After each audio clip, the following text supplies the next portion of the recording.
Hi everyone, Ryan here from Fight Game Analysis, and today we are going to be talking about the upcoming fight between Rafael dos Anjos and Renato Moicano. But before we jump into that, if you've been enjoying the content, please go ahead and click on the like button and also subscribe to the channel. Really appreciate your support. Alright, UFC 272. We've got a fight coming up here on the main card, Dos Anjos versus Moicano. Now, this was originally supposed to be Dos Anjos versus Fiziev, but he had to pull out, and on short notice, only 4 days, Moicano steps up and takes the fight. Had to switch up to a catchweight at 160. My guess is that was because Moicano. You have to assume that Dos Anjos was going to make weight at 155. But Moicano just wrapped up off a fight, I want to say February 12th, February 5th, something around that time frame. So he was still in shape, but he had probably started to blow up a little bit. Not only 4 days, he was only going to be able to cut so much weight. So they agreed to have it at 160. Look, I think this is a good fight. I'm not nearly as excited about it as I was if it was going to be Fiziev, mainly because of just the talent that I think Fiziev brings to the table and how much I want to see him and what I want to see him do and how I wanted to see him match up against, a former champion in Dos Anjos. But I'm still excited to see it now, but it's kind of for different reasons. Look, if I'm going to be perfectly honest, I don't think either man is going to win the belt at 155 pounds. Okay? Dos Anjos used to be the champ. He was the man. It's been a long time since then. Lost that battle to Eddie Alvarez. Lost to Tony Ferguson, I want to say, in the follow-up fight. Ended up eventually going up to 170 pounds. Got some wins and losses up there. Comes back down to 155 in his last fight. Takes out Paul Felder. Now, I love Dos Anjos and what he brings to the table, man. Okay, a few fights ago, probably more than a few fights ago, who knows, maybe like 5-6 fights ago, he started working with Jason Parillo. He stepped up his striking game even more. Took it to the next level. He's really good at landing that left hand. You got to figure he moved up to 170, man. He was undersized for the division. Not very tall, not very long reach, but he always found a way to get those shots off. If you look at the fights that he lost and you look at the way in which he lost them, they were the bigger men who were superior grapplers. Usman, Colby Covington, Chiesa, ended up losing to Leon Edwards as well. Those are all bigger guys who are all able to go out there and out-grapple him. Think about Usman, think about Covington, think about Chiesa, and what they bring to the table when it comes to grappling. That's a tall order for Dos Anjos, man. Even as a Brazilian Jiu-Jitsu black belt, he's able to go out there, he's able to last, he's able to take punishment, he's able to do all these things coming up from the smaller division, but those dudes are just able to end up having their way eventually.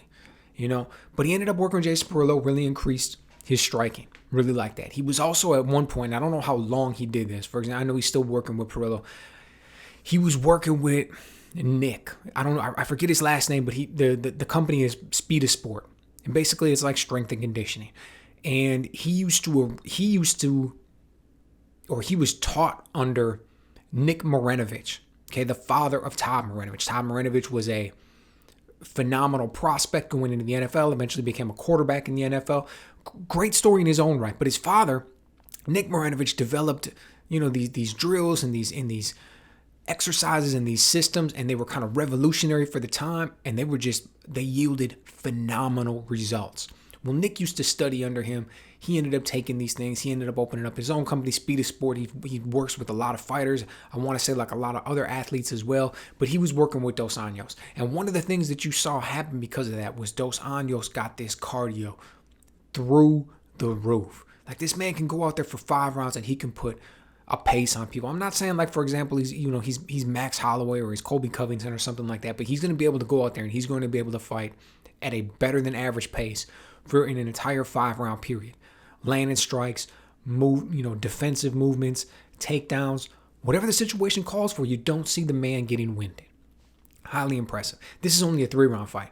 So you know that as far as whatever he needs to bring to the table, he's going to be able to do it. And as far as the striking is concerned, I love the kicks. Those kicks, whether he's taking that left kick to the body, whether he's taking it down low to the calf, it's really one of the things that separates him. He's got some true power in it. Almost no tell he swings it up there, man. It sounds like a baseball bat when it's connecting with dudes. Now, standing across from him, Moicano. Underrated fighter, man. That's the very first thing that I want to say when you think about him. Underrated fighter. Nobody ever talks about him for the most part. Nobody ever really mentions his name until all of a sudden he's got a fight coming up and then we talk about how good he is. But other than that, he's never mentioned in the mix with the best of any of these divisions. When he was at 145 pounds, man, he beat some very good name guys. Ends up moving up to 155 pounds. Now, he's been here for about 2 years, got 4 fights, 3 wins and a loss. Loss comes to Fiziev. No surprise there. Gets caught with punches in the first round, out of there, right? And almost when you look back at his fights, that's kind of the story of all of his fights. He doesn't necessarily get caught early, but the ones that he loses by strikes. Okay, we saw what Jose Aldo was able to do to him when he found that left hook to the body. We saw what Korean Zombie was able to do to him. Then we saw what Fiziev was able to do to him. Okay, because of those things, mentioned he has 4 fights at 155 pounds, 3-1. The loss was to Fiziev. The other 3 wins. Emphasizes his grappling. Gets those wins by submissions. Now I know what you're thinking. That last one with Alexander Hernandez, he used a lot of striking, beat him up to, that's how he got to the ground and got the submission win. That's true. But ultimately, he went into that fight wanting to take it to the ground, wanting to use his grappling. You could see that he had been training his takedowns more and more. It just so happened that, he's really good with his striking as well, and he was able to outstrike Hernandez before it got to the ground. But nevertheless, that's the game plan that he uses when he comes in. Moicano is a very good striker, but he's better at grappling. He's better with his Brazilian Jiu-Jitsu. He's a black belt. He wants to come in there and take guys down. He wants to be able to control them. He wants to be able to get the win that way. Right? So when I think about this fight, I look at it and I think about the way they match up. Is Moicano going to be able to win over the course of 3 rounds if this was just about striking? Look, he's got some good counters. We saw that with her in that Hernandez fight. He's got some good calf kicks. But he's not going to be able to beat Dos Anjos striking over the course of 3 rounds. Dos Anjos has fought far better competition. He's used to fighting far bigger guys and finding ways to get his shots off. He's got more power. I think his kicks have less tell on them.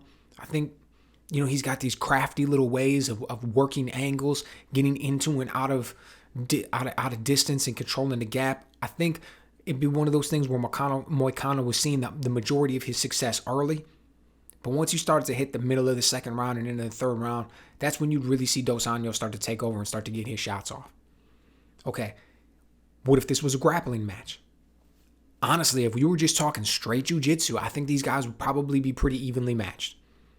I think neither one would be able to submit the other. I think you'd see a lot of back and forth. It kind of be what it is. What about takedowns? I don't think Moicano can take Dos Anjos down.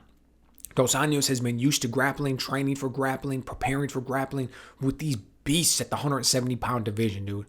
Moicano's not even a standout wrestler, and it's at 155. And he's a man who used to be able to make 145. I don't think he's going to be able to take Dos Anjos down. If he tries, I think Dos Anjos is going to find his back against the cage. It's going to be in the clinch, and he's going to be able to work his way out, catch an underhook, work out to the side. On the flip side, actually, we saw Dos Anjos, because he was at that higher weight, because he was getting dominated with the wrestling, actually start to work some wrestling of his own. In his last fight, we saw him take Paul Felder down. I think we may see him take Moicano down. Once he gets in top position, he's going to be able to hold that for a little bit, possibly score some ground and pound. Look, at the end of the day, I think this is a fight that Dos Anjos wins. Okay, he's who I'm going with. I think he's got the edge in the striking slightly, particularly with the power. And I don't think Moicano is going to be able to go to his strength, which is grappling. He's not a wrestler. He's not going to be able to get the takedown, to get it to the ground, to be able to execute his game plan. I know it's on short notice. That really doesn't help him. Dude, I would take the same pick if this was a full 10-week training camp. I just think at the end of the day, at 155 pounds, Rafael dos Anjos wins this fight.